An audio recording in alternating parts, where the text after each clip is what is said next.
Today in this mini lecture, I want to talk about expectations for delivering the interpersonal theory reflection speech.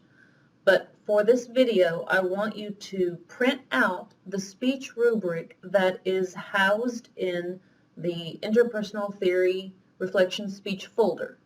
Now that folder is housed on the course homepage in the major assignments folder and then that speech folder.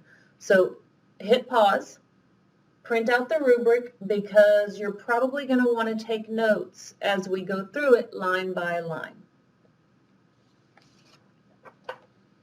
So first let me explain again how this course is designed. Throughout this course we graduate to a higher level of presentation skills. That is our goal. Each time we give a presentation or a speech, we have improved over the former speech. Like the speech of introduction was kind of easy. It's easy to talk about yourself in an extemporaneous way. The next very low stakes speech was the nonverbal culture speech. And again, very low stakes, but on both of these occasions, we identified your areas for praise, your areas for improvement, and we gave specific suggestions on how to improve. Now we're progressing again. This theory reflection speech is worth 100 points, and it's more involved. And yet, it's not as involved as the final speech that we give in this class worth 200 points. But for now, we're going to stay focused on the theory reflection speech. For this assignment, you're going to develop a formal speech outline, and that's worth 50 points. That outline will contain an introduction, a body, and a conclusion. You're going to rely on Chapter 11 to walk you through this process. Our textbook guides you through the process. It breaks it down for you, and it provides an example outline of how to build it, and then there's also a sample speech outline in the folder as well. Our textbook advises us to start with the body of the speech, then create the conclusion and the introduction afterwards. Once your speech outline is developed, then you use it to practice and rehearse your speech. You want to rehearse it enough so that you can deliver it extemporaneously, which means enthusiastically and with a conversational tone, much like how I'm doing it right now. Yes, I have notes to keep me on track, but I am delivering it with a conversational tone. I have not memorized it, and I am not reading from note cards, and that is exactly how you will deliver your reflection speech. Extemporaneous means delivering it off the cuff, but it takes an extensive amount of preparation to do that well. You can use keyword note cards when you deliver your speech. Keyword note cards will help keep you on track. Here is an example.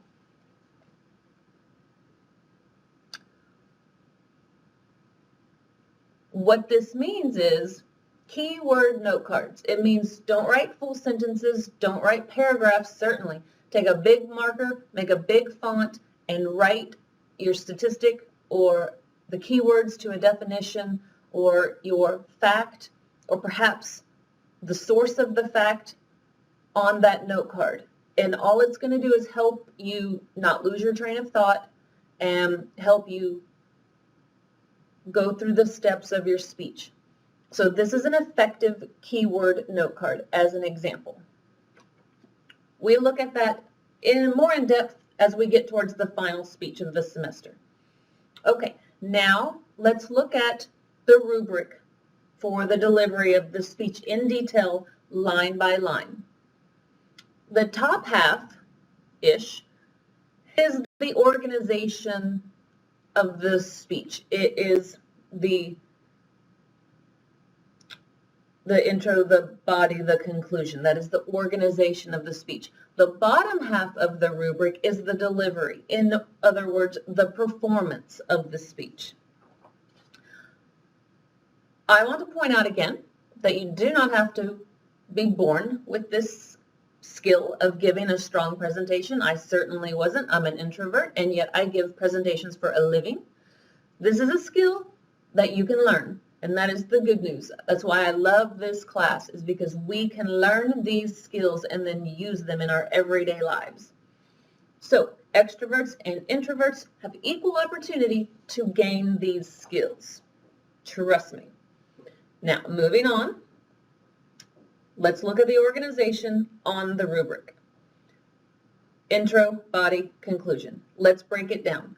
You're going to start with the attention getter. You can read about that in chapter 11. You have to hook your audience to get them to listen to you.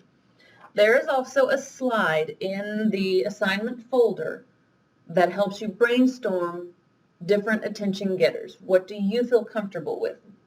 So you won't start off with a boring, hi, my name is Karen Baynham, and today I'm going to tell you about the Baxter's model of dialectical tensions. No, we're not listening at that point. You're going to start off with an attention getter, and you can choose from a quote, something funny, a meme, a shocking story, an interesting fact. You can ask your audience a question. And what I love about this part is you can get creative with it, and it sets the mood for the rest of your speech. So here's an example, okay? I'm going to walk off screen, and I'm going to come back and start my speech with an attention getter.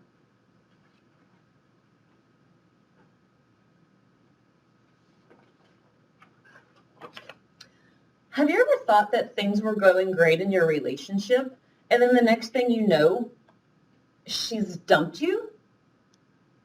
And she's like, it's not you, it's me. And you're like, what does that even mean? Why does everyone say that? Well, it's happened to me. That's why I've chosen Baxter's model of dialectical tensions as the theory on which I'm going to reflect. Okay, that is an attention getter. It's an example. Now you have your audience's attention. So, next line. The body. Are the main points organized? Does your speech flow in an organized manner? Have you cited both of your sources? One of those is going to be the textbook, and the additional source is going to be some supplemental scholarly research on the theory that you've chosen. The conclusion. You do announce. You want to announce to your audience that it's over and now I'm wrapping up. And you do that verbally. In conclusion today, or to wrap up, or in summary, and then you move on to the delivery here on this rubric, and you have to practice it enough, as we just said, to get comfortable giving your speech in a conversational tone. Vocal quality, what's your rate of speech? Can we understand you? Do you articulate your words? Do you speak loud enough? Is your voice projecting? And next line, maintains comfortable eye contact with the camera. And so what that means is, this is the camera lens. That's what I am looking at, because that is eye contact with you. If I look down at me, then I'm no longer making eye contact with you. Effective use of keyword note cards, and that means you don't read off of them. That means that they're big font. They are here to help you, guide you. So the idea behind big font is that you can gesture and you can see it from afar. If you find yourself doing this, this is going to be a problem because the font's too small and now you're reading. Also, you're holding it and you're no longer gesturing. So note cards held only in one hand to free you up to have conversational type gesturing, presentation gestures that as your complement the ideas that you are expressing.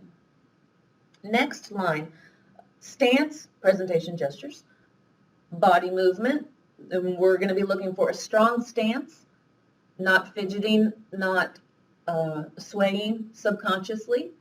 And if we have identified these things in your previous presentations, then this is where you show improvement. Okay, that's the idea. Next line, speaking environment is well chosen. Lighting, any distractions, make your bed, clean your office, things like that. Next line, you want to avoid the vocal fillers, or overusing words like, or basically. And next line, adhering to the time limit. This is a 3-minute speech. There's a little bit of leeway there, but you know, if you deliver a 1.5-minute speech, then that's not adhering to the time limit, for a total of 100 points. Here's what's interesting about the online class. If you record your speech and you go back and view it and you hear that you say 18 times, you get to do it again. In the face-to-face class, they don't have that opportunity. They have to practice, and then they get one shot up in front of 23 other students. So watch it.